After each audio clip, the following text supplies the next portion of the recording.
¿Qué le parece si oramos antes de comenzar? Sí. Padre Celestial, te damos gracias, venimos delante de tu presencia, dándote gracias por lo bueno, lo excelente que tú eres, Señor. Te pedimos en el precioso y dulce nombre de Jesús que tú puedas hablar, ministrar nuestras vidas el día de hoy. Gracias, Señor, por tu palabra. Gracias por haber enviado a tu Hijo Jesucristo, Señor, a morir por nuestros pecados, a pagar el precio de nuestro pecado, el cual no podíamos nosotros pagarlo. Bendecimos tu nombre, pedimos que tú abras los ojos de nuestro entendimiento y que podamos, Padre Celestial, recibir lo que tú tengas para nosotros el día de hoy. Bueno, el día de hoy queremos hablar acerca de lo que yo he titulado Preparándonos para la resurrección. Preparándonos para la resurrección. El día de hoy no tengo bosquejo para usted porque se nos olvidó. Hubieron ciertas cosas que se quedaron atrás. Pero bueno, quiero que vaya junto conmigo al libro de Juan, capítulo 11, versículo 25. Juan 11, 25. Y lo que quiero hacer es que vayamos nosotros al Antiguo Testamento para poder entrar entonces ahora en lo que quiero hablar. Quiero que veamos que ciertas profecías acerca de nuestro Señor Jesucristo, escritas en el Antiguo Testamento, se cumplen en el Nuevo Testamento. Dice entonces Juan 11, 25, Jesús le dijo: yo soy la resurrección y la vida. El que cree en mí, aún después de haber muerto. Jesús le dijo: yo soy la resurrección y la vida. El que cree en mí vivirá aún después de haber muerto. Y eso es precisamente lo que estamos a punto de celebrar. Es el día de la resurrección de nuestro Señor Jesucristo. Por lo tanto, he querido hablar acerca de esta preparación. Cómo prepararnos nosotros para el día de la resurrección. Porque quiero que sepa que mucha gente, incluso si a usted no le han llegado a tocar la puerta, a mí ya llegaron varios a tocarme la puerta invitándonos para el día de resurrección. Diferentes iglesias, no solamente la iglesia cristiana, sino diferentes iglesias que celebran también el día de la resurrección. Veamos entonces, vaya conmigo a lo que es Juan capítulo 11, versículo 55. Juan 11, 55 nos dice lo siguiente: ya faltaba poco para la celebración de la Pascua judía, y mucha gente de todo el país llegó a Jerusalén varios días antes para participar en la ceremonia de purificación previa al comienzo de la Pascua. Al comienzo de la Pascua, mucha gente llegó entonces para la celebración de la Pascua judía. Llegaron a Jerusalén para poder celebrar dicha festividad. Igual el día de hoy muchos se preparan, como dije anteriormente. Sin embargo, a veces creo yo que nos preparamos, pero nos preparamos mal. Nos preparamos para celebrar algo que no hemos verdaderamente comprendido. ¿Por qué lo digo de esta forma? Porque creo yo que muchas celebraciones se van a hacer el día de la celebración de la resurrección y van a andar entretenidos en otras cosas que no tienen absolutamente nada que ver con la resurrección de nuestro Señor Jesucristo. Muchos van a estar involucrados en andar buscando huevos de conejo. No sé de dónde salió la idea de los huevos de conejo, pero tanto ni el conejo tampoco pone huevos, y ni el conejo ni los huevos tienen absolutamente nada que ver con la resurrección. Yo lo invito a que usted busque, se informe y se dé cuenta que esa en realidad es una tradición pagana. Pero por alguna razón a alguien se le ocurrió meter esto dentro de lo que es la resurrección de Jesucristo. Vaya conmigo al Antiguo Testamento Y vamos a ver, en el libro de Éxodo capítulo 12, versículo 3, encontramos lo siguiente. Dice: anuncien a toda la comunidad de Israel que el 10º día de ese mes, cada familia deberá seleccionar un cordero o un cabrito para hacer un sacrificio, un animal por cada casa.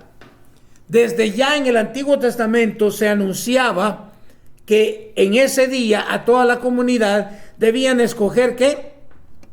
Un animalito, un cabrito para hacer el sacrificio. Quiero que vaya pensando, esto se escribió en el Éxodo, pero esto se cumple en la vida de Jesucristo. Él es el cordero que va a ser sacrificado por usted y por mí, por sus pecados y por los míos. Pero mire cuánto tiempo pasa para que esto acontezca. Veamos otro. Salmos 110, versículo 1. Salmos 110, versículo 1 nos dice lo siguiente: el Señor le dijo a mi Señor: siéntate en el lugar de honor a mi derecha, hasta que humille a tus enemigos y los ponga por debajo de tus pies. No se trataba de David, no estaba hablando de David, estaba hablando de Jesucristo. Porque le dice el Señor, o sea, Dios le dice a mi Señor, Dios Padre hablando a Dios Hijo, y le dice: siéntate en el lugar de honor a mi derecha. Nosotros hoy sabemos por el Nuevo Testamento que Jesús está sentado a la mano derecha de Dios. ¿Sí? Entonces, son profecías en el Antiguo Testamento que se cumplen en la vida de Jesucristo en el Nuevo Testamento. Vaya conmigo a Zacarías. Zacarías, capítulo 9, versículo 9. Y aquí nos va a hablar de la venida del Rey. Y dice entonces: alégrate, oh pueblo de Sión, grita de triunfo, oh pueblo de Jerusalén. Mira, tu Rey viene hacia ti. Él es justo y victorioso, pero es humilde, montado, ¿qué dice? Montado en un burro, montado en la cría de una burra. Mire qué excelente. ¿Por qué? Porque si supuestamente era un rey, tenía que haber venido montado en un caballo blanco. Pero como él es humilde, viene montado en un burrito. Ahora, usted y yo entendemos que ¿qué está hablando? Estamos en Zacarías, un profeta del Antiguo Testamento. Pero eso se cumple en Jesús. Es Jesús que en su entrada triunfal entra a Jerusalén montado en un burrito. ¡Qué excelente! Yo no sé si a usted le emociona esto, a mí sí. Y ya va a ver usted por qué. Vamos a Salmo 118, versículo 26. Y nos dice de la siguiente forma: bendigan al que viene en el nombre del Señor. Desde la casa del Señor los bendecimos. Mira qué tremendo. Bendigan al que viene en el nombre del Señor. Jesús vino en el nombre del Padre. Desde la casa del Señor los bendecimos. Una vez más, profecías que se cumplen en la vida de nuestro Señor Jesucristo. Ahora quiero que vea junto conmigo en el libro de Daniel. Daniel 9:25. Dice lo siguiente: ahora escucha y entiende. Pasarán 7 conjuntos de 7, más 62 conjuntos de 7, desde el momento en que se dé la orden de construir Jerusalén, hasta que venga un gobernante, el ungido. Jerusalén será reconstruida con calles y fuertes defensas, a pesar de los tiempos peligrosos. Y mire, aquí hay algo bien interesante. No traigo una calculadora, pero dice, ahora escucha y entiende. Pasarán 7 conjuntos de 7. 7 conjuntos de 7. ¿Cuánto es 7 por 7? 49. Más 62 conjuntos de 7. ¿Cuántos son 60 y qué dice? 62 conjuntos de 7.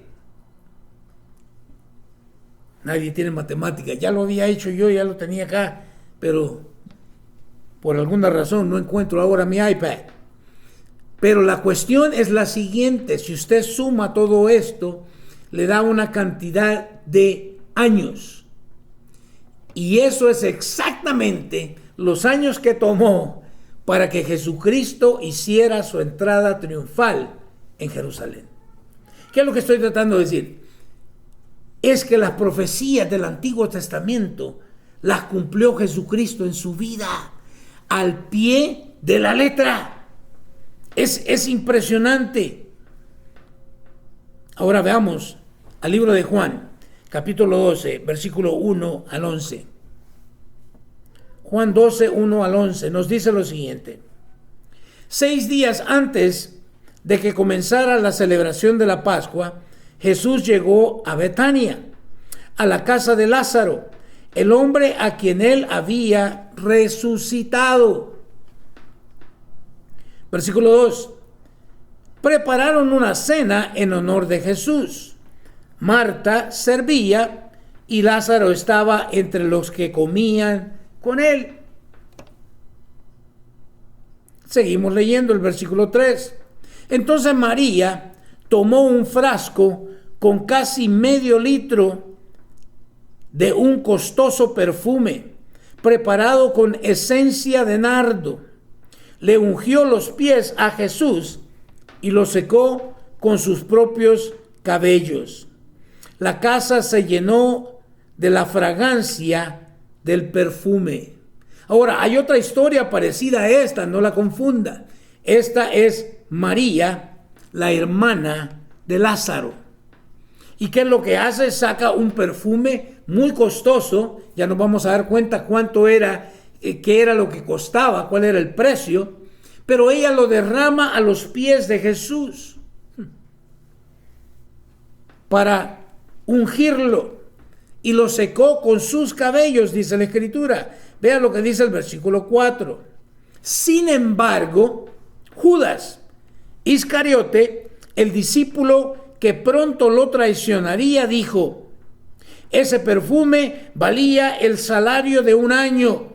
Hubiera sido mejor venderlo para dar el dinero a los pobres. Mire qué interesante. ¿Quién es el primero que protestó? Judas Iscariote. Wow. Ahora ya sabemos que este fue el que ¿qué? El que iba a traicionar a Jesús, el que traicionó a Jesús. Dijo lo siguiente, que ese perfume valía mucho dinero y que por qué se había hecho ese derramamiento de ese perfume. Veamos, porque creo yo que muchos el día de hoy pretendemos ser algo, pero en realidad no hemos entendido de qué se trata verdaderamente. Permítame un segundo. ¿De qué se trata verdaderamente esto de la resurrección? Tenemos que llegar a comprenderlo con exactitud. Judas era un ladrón, a pesar de que era uno de los 12 discípulos. Dice la Escritura, vamos a ver si aquí lo entendemos, ¿qué es lo que dice el versículo 6? No es que Judas le importaran los pobres. Wow. Escuche, no es que a Judas le importaran los pobres, en verdad era un ladrón. Y como estaba a cargo del dinero de los discípulos, a menudo robaba una parte para él. Jesús respondió: déjenla en paz. Esto lo hizo en preparación para mi entierro. Y mire, esto es... Judas pretendía que le interesaban los pobres. La verdad era que no le importaba para nada a los pobres. A él lo que le importaba era que extraía, que sacaba, que robaba de la bolsa de los discípulos. Pero aparentaba que era para la cuestión de los pobres. Otra cosa que me llama la atención es que Jesús no niega, dice que siempre vamos a tener a los pobres con nosotros. Y yo me pregunto, ¿cierto o no? Desde que yo tengo uso de razón, siempre han habido pobres. ¿Por qué no se acaba la pobreza? Hay gente que tiene millones y a veces donan. Yo recuerdo para cuando algo que sucedió en Haití, terremoto creo que fue, y se colectaron muchos artistas, hicieron un concierto y reunieron millones de dólares y supuestamente iban a ir para Haití, para ayudar, para sacar de la situación en la que se encontraban. Pregunto, ¿cuánto dinero llegó a Haití? Es que hay unos Judas todavía el día de hoy que roban, que siguen robando, extrayendo de la bolsa del Señor. Interesante que Jesús dice, siempre van a tener a los pobres. O sea que no importa lo que hagamos, siempre va a haber pobreza. Interesante. Pero les dice el Señor, déjenla en paz. Esto lo hizo en preparación para mi entierro. Escuche, está muy claro lo que Cristo está hablando. Mas sin embargo, los discípulos no lo entendieron. El hombre les está diciendo, nuestro Señor está diciendo, es como una unción que me está dando ella para prepararme para yo irme ¿a dónde? Al sepulcro. Pero no lo entendieron. Y muchos de nosotros, año tras año, celebramos la resurrección de Jesucristo, pero como vuelvo a decir, desperdiciamos el tiempo buscando huevos. No tienen nada que ver con la resurrección y no entendemos en realidad de qué se trata, qué es lo que estamos celebrando. Dice entonces, versículo 8, siempre habrá pobres entre ustedes, pero a mí no siempre me tendrán. Cuando toda la gente se enteró de que Jesús había llegado, corrieron en masa para verlo a él y también a Lázaro, el hombre al que Jesús había resucitado de los muertos. Interesante, cuando toda la gente se enteró, corrieron, ¿cómo? En masa. O sea, fue mucha gente a ver que Jesús había llegado a pasar un tiempo con la familia de Lázaro y sus hermanas. Y dice, bueno, también van a pasar a ver ¿a quién? A Lázaro.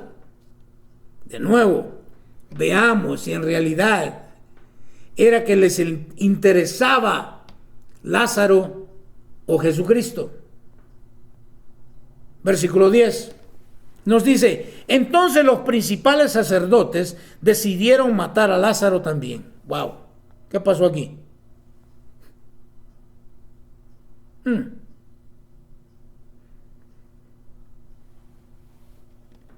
Supuestamente llegaron a ver a Lázaro y a Jesús, ¿no? Pero dice, entonces los principales sacerdotes decidieron matar a Lázaro también, ya que a causa de él mucha gente los había abandonado a ellos y ahora creían en Jesús. Mira lo absurdo de la religiosidad. Porque supuestamente estos eran ¿qué? Principales sacerdotes. O sea, esta era la gente que supuestamente sabía acerca de que Jesucristo vendría un día.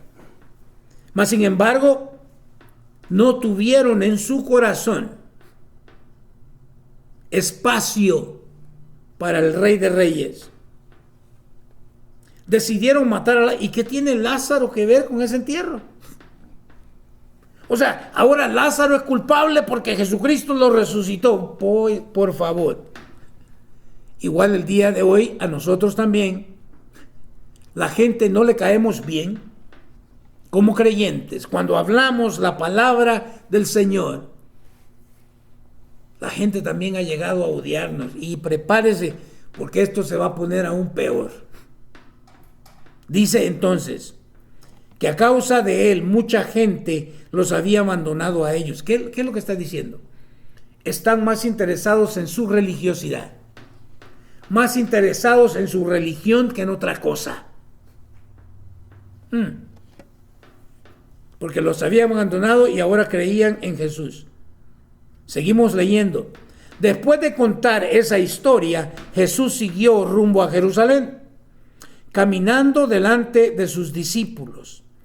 Al llegar a la ciudad de Betfagé y Betania, en el monte de los Olivos, mandó a 2 discípulos que se adelantaran. Vayan a la aldea que está allí, les dijo. Al entrar verán un burrito atado que nadie ha montado jamás. Desátenlo y tráiganlo aquí. ¿No lo leímos en el Antiguo Testamento? Que él llegó montado en un burrito. Dice, imagínese usted que Jesús le dice, vas a encontrar a un burrito allá, desátalo, y si te preguntan algo, ¿qué es lo que dice? Vayan a la aldea que está ahí, les dijo. Al entrar verán un burrito atado que nadie ha montado jamás. Desátenlo y tráiganmelo aquí. Si alguien les pregunta por qué desatan al burrito, simplemente digan, el Señor lo necesita. Eso es todo lo que iban a decir. El Señor lo necesita, por eso lo estamos desatando. Veamos qué pasó. Así que ellos fueron y encontraron el burrito, tal como lo había dicho Jesús. Y efectivamente, mientras lo desataban, los dueños le preguntaron, ¿por qué desatan ese burrito? Es lógico, los dueños están, ¿qué están haciendo ustedes desatando mi burro? Pero miren lo que ellos contestaron.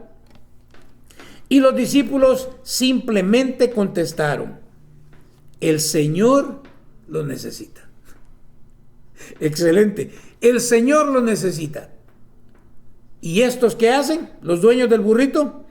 Entonces le llevaron el burrito a Jesús y pusieron sus prendas encima para que él lo montara. ¡Qué excelente! Hay gente que sí entiende, gente común, y hay gente que no entiende, que son los religiosos, los sacerdotes principales. ¡Wow!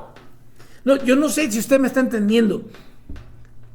Parece ser como que los que supuestamente deberían de haber entendido muy bien las Escrituras, no las entendieron.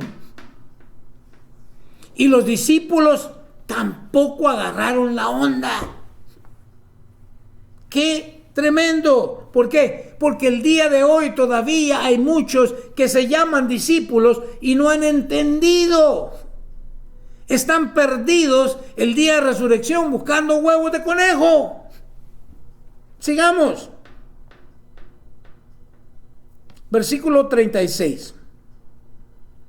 A medida que Jesús avanzaba, la multitud tendía sus prendas sobre el camino delante de él. Mire qué excelente. A medida que Jesús avanzaba, la multitud tendía ¿qué? Sus prendas. Quiero recordarle que en aquel entonces la gente más adinerada pues tenía sus 2 mantos.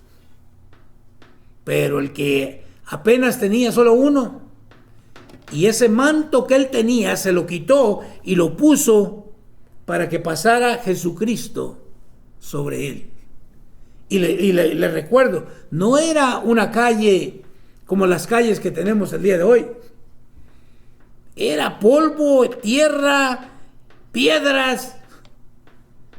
Y ellos ponen ¿por qué estoy hablando de esto? Quiero que lo entiendan. Porque a veces a la gente le cuesta dar de lo que Dios les ha dado a ellos.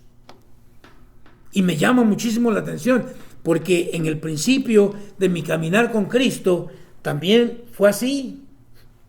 Yo le había entregado mi corazón al Señor, pero no mi cartera. ¿Y cómo puede ser esto si Él es el que me da todo? Dice entonces el versículo 17: cuando llegó a donde comienza la bajada del monte de los olivos, todos sus seguidores empezaron a gritar y a cantar mientras alababan a Dios por todos los milagros maravillosos que habían visto. Cuando él va llegando a la bajada del monte de los olivos, mira, a mí me encantaría ir a Israel por ir a ver todos estos lugares, porque cuando nos habla que él llegó a donde comienza la bajada del monte de los olivos, dicen que es un lugar donde usted puede ver toda la ciudad de Jerusalén. Y la gente entonces, los seguidores, empezaron ¿a qué? A gritar y a cantar mientras alababan a Dios por todos los milagros maravillosos que habían visto. O sea, todo lo que ellos empezaron a recordar. Pero había un gran problema aquí. Sigamos leyendo para poder entenderlo.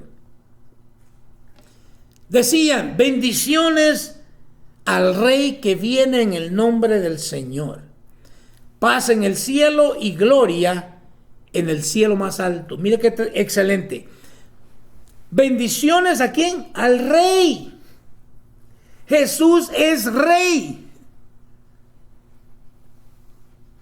Algunos dicen el día de hoy que es un buen profeta, o fue un profeta, fue un buen maestro, una persona con una moral muy alta. No, él es Rey. Y quiero que lo entienda, porque el día de hoy vemos un rey, pero vamos a decirlo, lo vemos allá en la Gran Bretaña.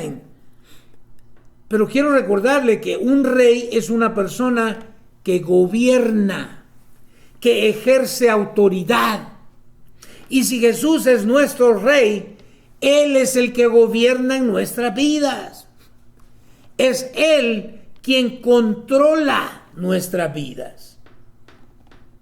Dice: paz en el cielo y gloria en el cielo más alto. Pero mire, algunos de los fariseos, algunos, no todos, algunos de los fariseos que estaban entre la multitud decían: Maestro, reprende a tus seguidores por decir cosas por decir cosas como esas. ¡Wow! Los ofendió que la multitud le dijera al Señor: Hosana, bendito el que viene en nombre del Señor. Interesante, ¿no le parece? ¿Por qué se ofendieron? Porque entendieron lo que querían decir. ¿Qué era lo que estaba? Ellos estaban reconociendo a Jesús como el Señor, como el Rey. Pero esto ofende a los fariseos, a algunos por lo menos, y el día de hoy todavía seguimos ofendiendo. Mire, usted puede hablar de lo que usted quiera. En los trabajos se nos dice: no puedes hablar de religión, menos de Jesucristo.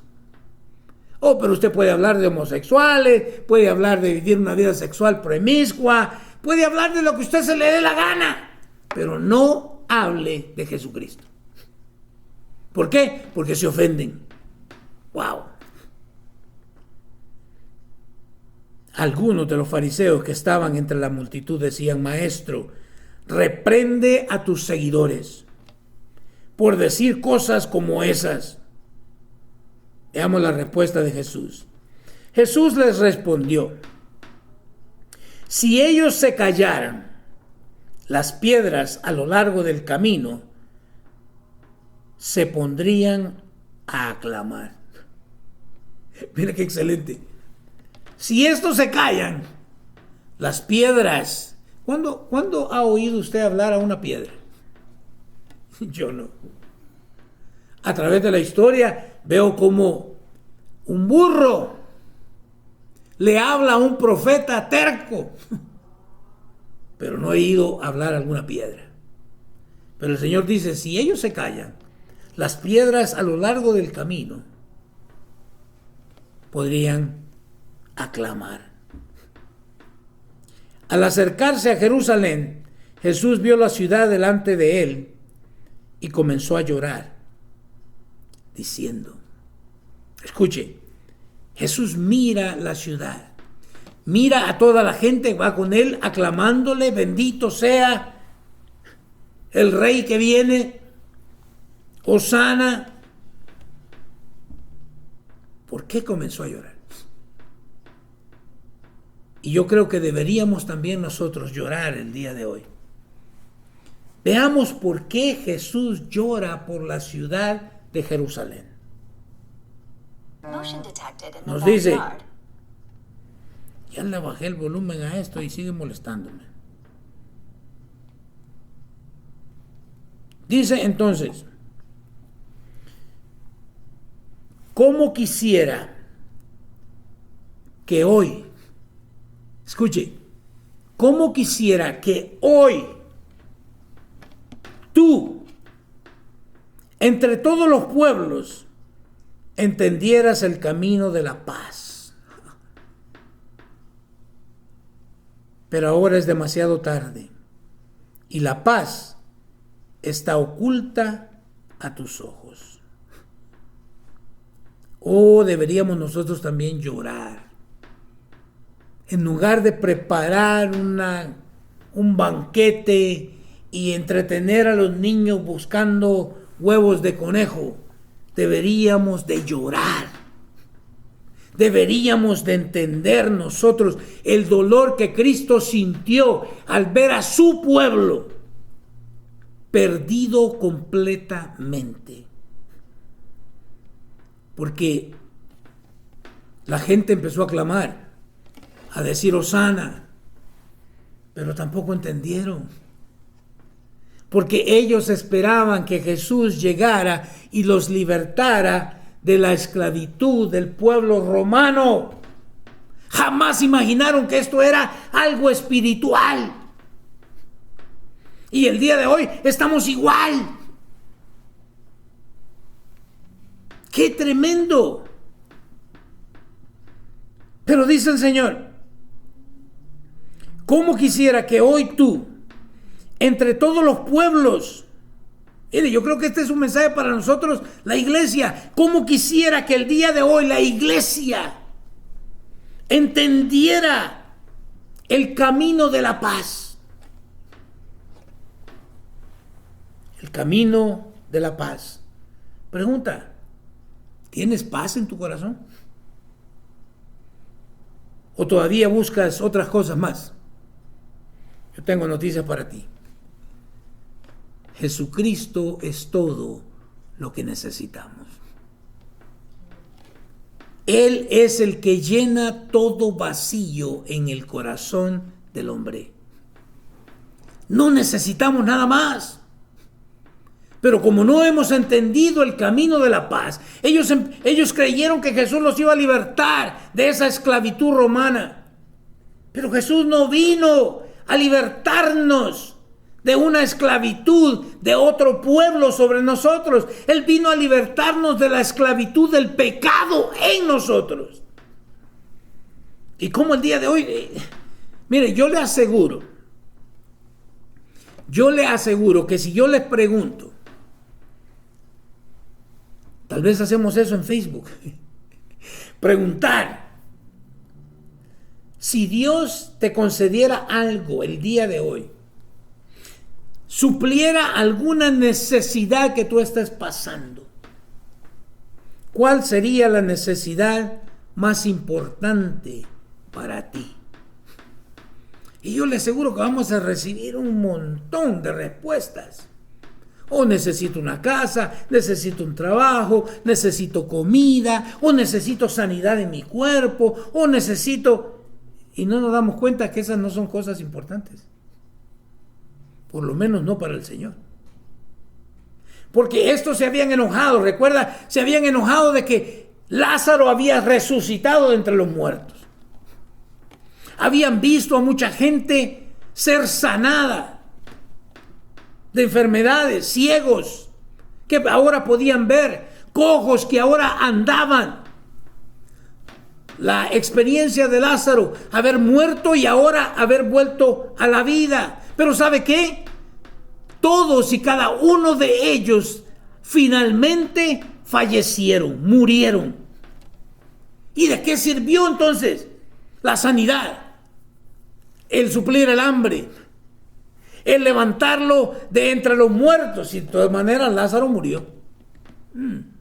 ¿Se da cuenta cómo a veces somos medios cortos de vista?